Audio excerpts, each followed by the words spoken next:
В начале 1944 года Красная Армия развивала успешное наступление в Западной Украине, освобождая один город за другим. В тылу наступающей армии продолжали действовать крупные группы бандеровцев, совершавшие диверсии, нападения на обозы и отставших красноармейцев.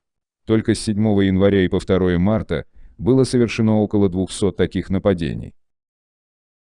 А 29 февраля отряд бандеровцев обстрелял машину командующего Первым Украинским фронтом генерала армии Ватутина, который после окончания военного совета Первого Украинского фронта в Ровно ехал в штаб генерал-лейтенанта Черняховского в Славуту.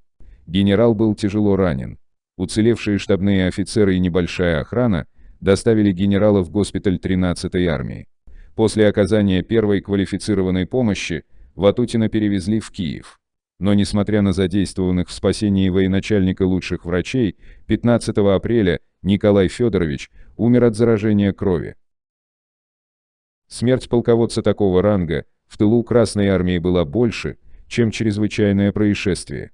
Тем более оказалось, что нападавшие бандиты захватили личные вещи генерала, его шинель и портфель с документами боевого планирования штаба фронта.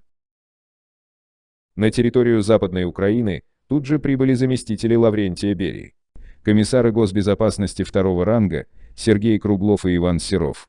В Волынскую, Ровенскую, Тернопольскую и Житомирскую области дополнительно перебросили 2 дивизии НКВД, кавалерийский полк и танковый батальон.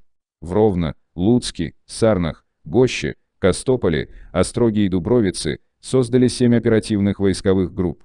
Общая численность войск НКВД в тылу Первого и Второго украинских фронтов достигла 42 тысяч человек. Начались масштабные облавы на бандеровцев.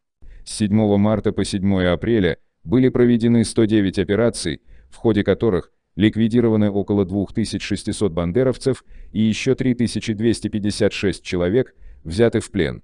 Самая масштабная операция по уничтожению боевиков УПА была проведена с 21 по 27 апреля на границе Тернопольской и Ровенской области, вблизи села Гурбы.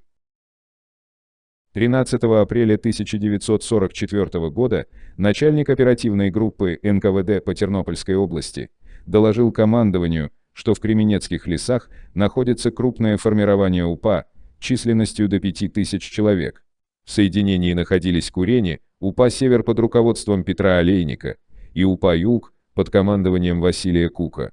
На ликвидацию бандеровской группировки было направлено 4 батальона войск НКВД из 21-й и 23-й стрелковых бригад, усиленных артиллерией, минометами, а также 15 легкими танками. Бандеровцы были окружены и загнаны в котел в болотистом лесном урочище возле села Гурбы. 25 апреля наши войска заняли все господствующие высоты и начали планомерно уничтожать бандитов.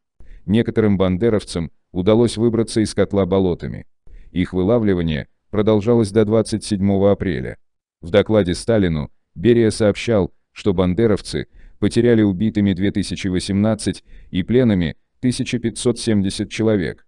Среди убитых и пленных были и немецкие военные инструкторы. Было взято множество трофеев. Гурбенский котел завершился ликвидацией крупных бандеровских формирований, в результате чего они вынуждены были перейти к тактике действий малыми группами.